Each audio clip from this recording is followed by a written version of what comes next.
ilalagay namin yung tatlong yung anim, hindi siya nagpapag-flip. Kasi kung wala ko yun,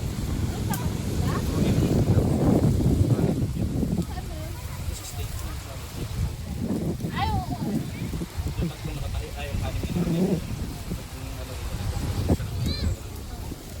Kasi kung puro LED lang yung tapos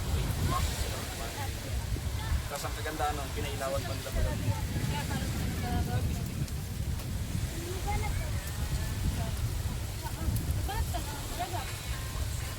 Balat, hindi balat.